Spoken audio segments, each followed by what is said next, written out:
النبی صلی اللہ علیہ وسلم الدین النصیحہ، دین خیر خواہی کا نام ہے۔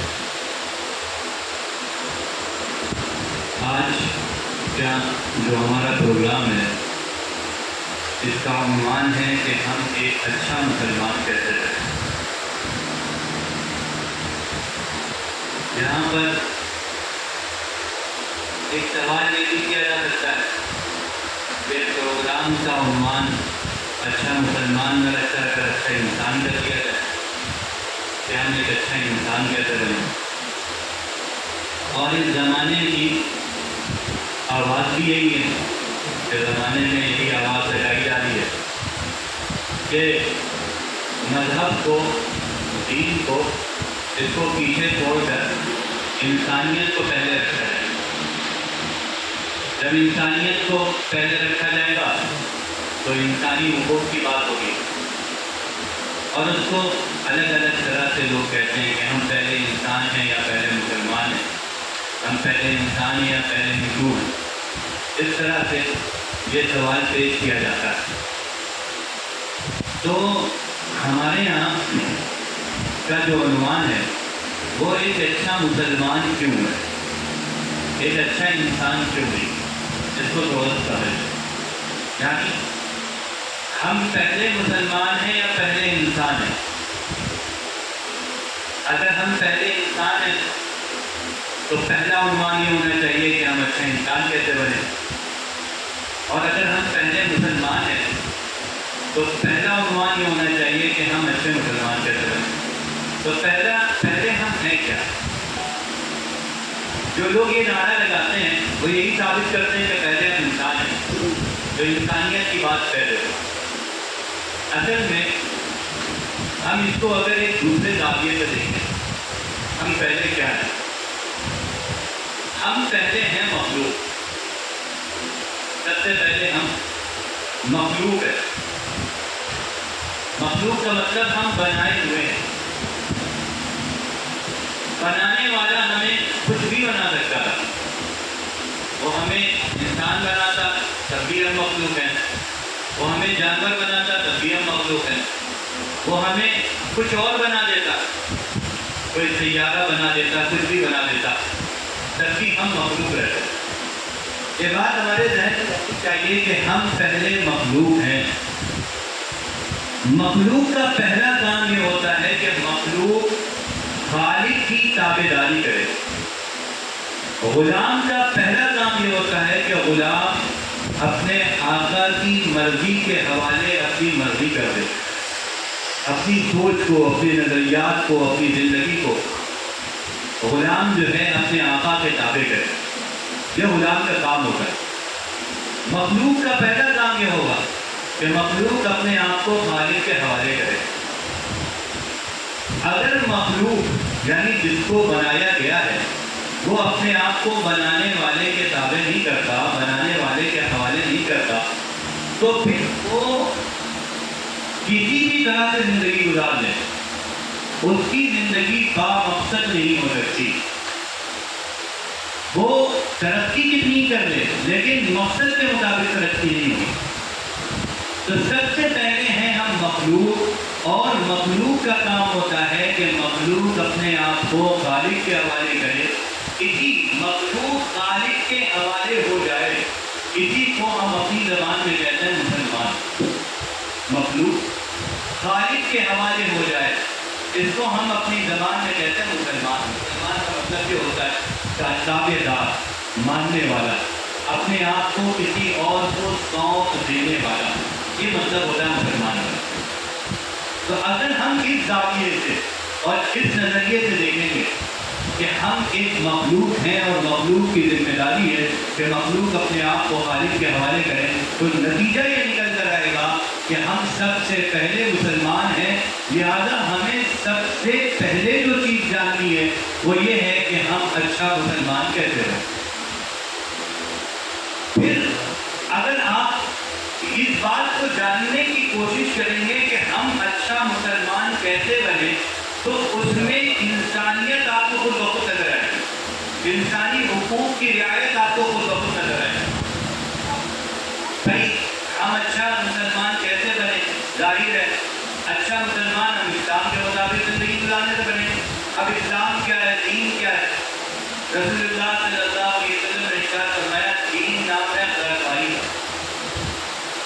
نام ہے خیر خواہی کا. خیر خواہی کا مطلب بھلا چاہنا, نفع چاہنا, نفع پہنچانا اور اپنی ذات کے لیے نفع حاصل کرنا, اسی چیز کا نام ہے دین. پھر صحابہ کرام رضی اللہ تعالیٰ عنہ اجمعین نے پوچھا اللہ کے نبی صلی اللہ علیہ وسلم سے کس کی خیر خواہی ہے نبی صلی اللہ علیہ وسلم, اس دین میں ہمیں کس کی خیر خواہی کرنی ہے؟ تو رسول اللہ صلی اللہ علیہ وسلم نے جواب دیا کہ اللہ کی خیر خواہی, اس کے رسول کی خیر خواہی, بادشاہ کی خیر خواہی اور تمام مسلمان کی خیر خواہی. یہ پورا دین ہے. اصل میں کیونکہ ایک رسول جب انسان کو جینے کا ڈھنگ بتاتا ہے تو وہ صرف مادی نظریے سے نہیں سوچتا ہے, دنیا کے اعتبار سے نہیں سوچتا ہے. ایک رسول جو انسان کو جینے کا ڈھنگ بتاتا ہے اس میں دنیا اور آخرت دونوں کا نفع ہوتا ہے, دنیا اور آخرت دونوں کی بہتری ہوتی ہے. اور جو رسول کے علاوہ مذہب کے علاوہ لوگ ہوتے ہیں وہ لوگ اگر انسانیت کے لیے خیر خواہی چاہتے بھی ہیں تو وہ خیر خواہی محدود یعنی صرف دنیا کی خیر خواہی. اب دنیا کی خیر خواہی میں یہ آتا ہے کہ پیسے ہو جائیں, گھر بار ہو جائے اور ہم لوگوں میں اچھے سمجھے جانے لگے, ہماری ایک حیثیت اچھی بن جائے. اس حیثیت سے ایک دنیا دار خیر خواہی چاہے. اور رسول جو خیر خواہی چاہتا ہے وہ رسول اس طرح سے خیر خواہی چاہتا ہے کہ دنیا کی بھی خیر خواہی ہو, دنیا میں بھی نفع ہو اور آخرت میں بھی نفع ہو. اس لیے رسول صلی اللہ علیہ وسلم نے جب ہماری خیر خواہی بتائی تو یہ نہیں بتایا کہ صرف تم مسلمان کے خیر خواہ بنو, مسلمان کو بھلا پہنچو, مسلمان کے لیے بھلا کام کرو, مسلمان کو نفع پہنچاؤ, مسلمان کو نقصان نہ پہنچاؤ یا کسی انسان کو نقصان نہ پہنچاؤ. یہ نہیں فرمایا رسول اللہ صلی اللہ علیہ وسلم, بلکہ رسول اللہ صلی اللہ علیہ وسلم نے سب سے پہلے ارشاد فرمایا کہ اللہ کی خیر خواہی, پھر اس کے رسول کی خیر خواہی. اللہ کی خیر خواہی کا کیا مطلب ہے؟ بھائی اللہ نے ہمیں بنایا ہے, اللہ نے ہمیں پیدا کیا ہے, پھر وہی اللہ ہے جو ہماری تمام ضروریات زندگی کو پورا کرتا ہے, وہ تمام ضروریات زندگی کو پورا کرتا ہے. تو اس کا حق ہے سب سے پہلا کہ اللہ تعالیٰ پر ایمان لائے, اللہ کو مانا جائے, اس کی ذات اور صفات کے ساتھ کسی کو شریک نہ کیا جائے. اگر کوئی شخص اللہ کے ساتھ کسی کو شریک کر رہا ہے تو دنیا کے اعتبار سے وہ کتنا ہی لوگوں کے لیے نافع ہو, نفع مند ہو, اور دنیا کے اعتبار سے لوگوں میں کتنا ہی اچھا کیوں نہ ہو, لیکن قرآن کہتا ہے ان اللہ لا یغفر ان یشرک بہ ویغفر ما دون ذلک لمن یشاء, کہ اللہ اس شخص کی مغفرت نہیں کریں گے جو اللہ تعالیٰ کے ساتھ کسی کو شریک کرے گا. تو رسول پہلے بھائی دیکھیے جہاں کی زندگی زیادہ ہے, جہاں کا نفع حقیقی ہے, سب سے پہلے اس جگہ کے نفع سوچیں. دنیا کی زندگی محدود ہے, آخرت کی زندگی نامحدود ہے. دنیا کا نفع اور نقصان عارضی ہے, یہاں کا نفع بھی چھوٹتا ہے, یہاں کا نقصان بھی چھوٹتا ہے, یہاں کا نفع بھی ختم ہوتا ہے, یہاں کا نقصان بھی ختم ہوتا ہے. یہاں آدمی ہمیشہ ایک حالت میں نہیں رہتا, یہاں آدمی کو آرام بھی ملتا ہے اور یہاں آدمی کو تکلیف بھی ہوتی ہے. یہاں آدمی خوش بھی رہتا ہے, یہاں آدمی غم بھی رہتا ہے. یہاں کی خوشی بھی عارضی ہے, یہاں کی غمی بھی عارضی ہے, یعنی عارضی مطلب آنے جانے والی چیز ہے. لیکن آخرت کا نفع, آخرت کا نقصان ایسا ہے تو ہمیشہ میں اس کا, اگر جنتی ہے جنت میں جائے گا, ہمیشہ کے لیے جائے گا, اور جو غیر ایمان والا یعنی شرک کے ساتھ جو جہنم میں جائے گا یا اللہ کو نہ مان کر جو جہنم میں جائے گا وہ ہمیشہ ہمیشہ کے لیے جہنم میں جائے گا. اور پھر جہنم میں جائے گا کہ دنیا میں کوئی بندہ کتنی بھی مصیبت میں رہے کچھ نہ کچھ آرام ضرور ہوتے ہیں, اور کتنی ہی آرام میں نہ رہے کچھ نہ کچھ مصیبت بھی لگی رہتی ہے. اور آخرت کا معاملہ یہ ہے کہ وہاں یا تو آرام ہے یا مصیبت ہے, وہاں بیچ کی راہ نہیں ہے, بیچ کی زندگی نہیں ہے. وہاں یا تو جنت ہے, اور جنت میں کیا ہوگا کہ صرف آرام ہی آرام ہے. وہاں نقصان نام کی کوئی چیز نہیں ہے, تکلیف نام کی کوئی چیز نہیں ہے.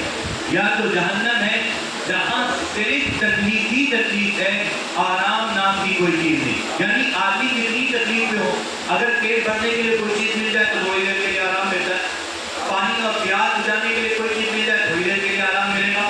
جہنم کے حالات رسول اللہ صلی اللہ علیہ وسلم نے بتائے, اگر بھوک لگے گی تو کھانے میں بھی ایسی چیزیں ملیں گی, اور اگر پیاس لگے گی سے مزید تکلیف میں اضافہ ہوگا، تو وہاں آرام نام کی کوئی چیز نہیں۔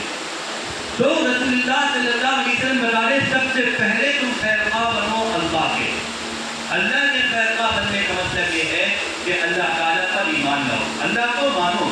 آج اس دنیا کا ایک نظریہ یہ بھی پنپ رہا ہے اس دنیا میں کہ گویا کہ اس دنیا کو کسی نے بنایا نہیں ہے، یعنی اللہ تعالیٰ موجود ہی نہیں ہے، اور اس کو الگ الگ زاویوں سے سمجھایا جاتا ہے کہ کیا اگر اللہ ہے تم نے دیکھا، اگر اللہ ہے تو ہمیں دکھائی کیوں نہیں دیتے، ہم ان کو اپنی آنکھوں سے دیکھ نہیں سکتے، کانوں سے سن نہیں سکتے، اپنے آواز سے محسوس کیوں نہیں کر سکتے؟ اگر اللہ ہے تو دکھائی دینا چاہیے، دنیا میں نہیں ہوئی۔ بھائی ہم دنیا میں ہر چیز کو دیکھ کر نہیں پہچانتے، بہت سی چیزیں محسوس کر کے جانی جاتی ہیں۔ جیسے اگر کسی راستے میں جنگل وغیرہ میں ہم جائیں اور وہاں پہ قدموں کے نشان بنے ہوں، ریت پر قدموں کے نشان بنے ہوں، تو وہاں پر ہم نے کسی انسان کو دیکھا نہیں ہوگا، لیکن ہم کہتے ہیں کہ یہاں پر انسان کے قدم کے نشان ہیں، اس کا مطلب ہے یہاں پر سے کوئی انسان گزرا ہے۔ اگر انسان گزرا نہیں ہوتا تو قدموں کے نشان نہیں ہوتے۔ اسی طرح سے یہ کائنات بنی ہوئی ہے، ہم اس دنیا میں جب نظر ڈالتے ہیں تو ہمیں یہ نظر آتا ہے کہ ہر بنی ہوئی چیز کا کوئی بنانے والا ہوتا ہے۔ اگر کوئی آپ سے کہے کہ یہ عمارت اپنے آپ وجود میں آ گئی اور اس کا کوئی بنانے والا نہیں ہے، تو آپ کیا کہیں گے کہ بھائی آپ اپنی عقل کا علاج کریے؟ یہ کیسی بے وقوفی والی بات ہوگی کہ یہ کہا جائے کہ یہ عمارت اپنے آپ وجود میں آ گئی اور اس کا کوئی بنانے والا نہیں۔ سچے میں ایک عمارت، بلکہ ایک عمارت تو بہت دور کی بات ہے، اگر ایک کاغذ ہو اور ایک کاغذ پر ایک قلم رکھ دیا جائے اور لاکھوں سال تک کے کاغذ پر قلم رکھا رہے، وہ قلم اپنے آپ ایک سطر، ایک لائن تحریر نہیں لکھ سکتا، اس کے لیے کسی نہ کسی محرر کا، حرکت دینے والے کا ہونا ضروری ہے، قلمکار لکھنے والے کا ہونا ضروری ہے، تب جا کے وہ قلم اس کاغذ پر ایک تحریر لکھ پائے گا۔ تو بھلا ہم اس کا کیسے تصور کر سکتے ہیں کہ اس کا یہ اتنی بڑی کائنات اس وقت وجود میں آ گئی تو اس کا کوئی بنانے والا نہ ہو؟ اب جب یہ بات بالکل عقلی ہے کہ اس کائنات کو کوئی بنانے والا ہے، اس کا انکار دنیا کی حقیقت کا انکار کرتا ہے، اس کا انکار کرنا ایک بے وقوفی ہے۔ تو جو لوگ خدا کو نہیں مانتے تو جب اس طرح سے نہیں آ پاتے ہیں تو خود اعتراضات لاتے ہیں۔ اچھا اگر خدا نے اس کائنات کو بنایا ہے تو پھر خدا کو کس نے بنایا ہے؟ سوالات قائم کیے جاتے ہیں۔ اگر خدا نے کائنات کو بنایا ہے، میں اس سے یہ بتانا چاہتا ہوں کہ ہم اگر اللہ کی خیرخواہی یعنی اللہ پر ایمان لاتے ہیں تو اس کا مطلب یہ نہیں ہے کہ ہم اللہ پر بے دلیل ایمان لاتے ہیں، ہم اللہ تعالیٰ کو بادلیل مانتے ہیں۔ تو اب سوال قائم کیے جاتے ہیں کہ اگر اس پوری کائنات کو اللہ نے بنایا ہے تو اللہ کو کس نے بنایا؟ ہم کہتے ہیں یہ سوال غلط ہے۔ بہت سے سوال جو ہوتے ہیں وہ غلط ہوتے ہیں، وہاں پر سوال کے جواب دینے کی ضرورت نہیں ہوتی، بلکہ سوال کے غلط ہونے کو ظاہر کیا جاتا ہے۔ جیسے میں ایک مثال دوں، یہ مائک ہے، میرے ہاتھ سے مائک ہے، میں اس مائک کو اس کرسی پہ رکھ دوں اور پھر تھوڑی دیر کے بعد میری توجہ ادھر سے ہٹے تو ادھر متوجہ ہو جاؤں اور میں یہ دیکھوں یہ مائک اس کرسی کے بجائے اس کرسی پہ آ گئی، اس کرسی کے بجائے اس کرسی پہ آ گیا، تو فوراً میرے ذہن میں یہ سوال ہوگا کہ یہ مائک اس کرسی سے اس کرسی پہ کیسے آیا؟ یعنی کوئی ہوگا نا جس نے اس مائک کو ادھر سے ادھر کیا ہوگا، بغیر کسی کے کیے ہوئے تو نہیں ہو سکتا۔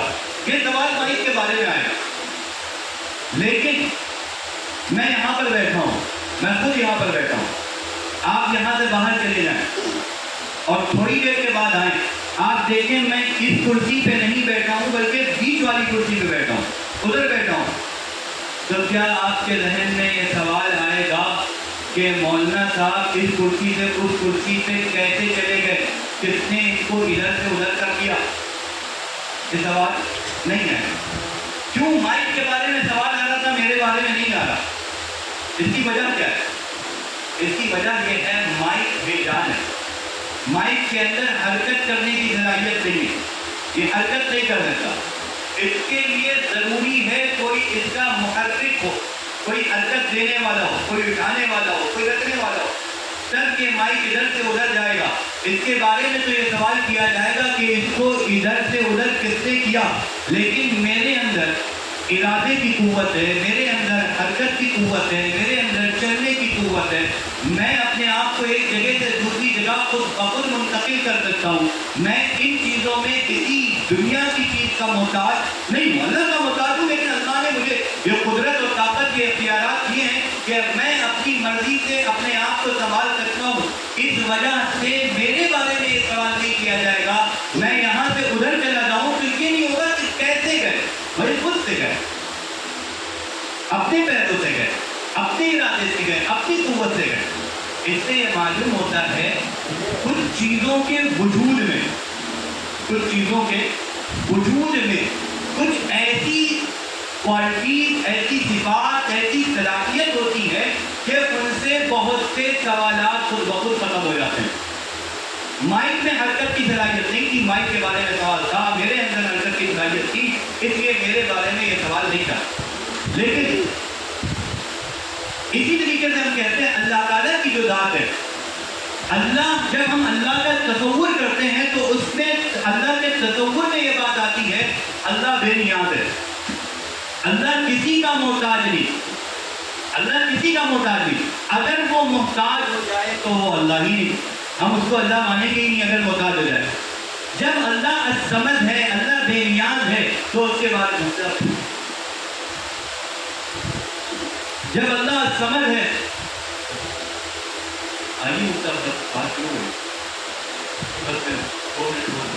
اللہ الصمد ہے، اللہ بے نیاز ہے، تو اللہ کے بارے میں یہ سوال نہیں کیا جائے گا اللہ کو کس نے بنایا، کیونکہ اگر اسے بنایا جائے تو وہ اللہ نہیں ہوگا۔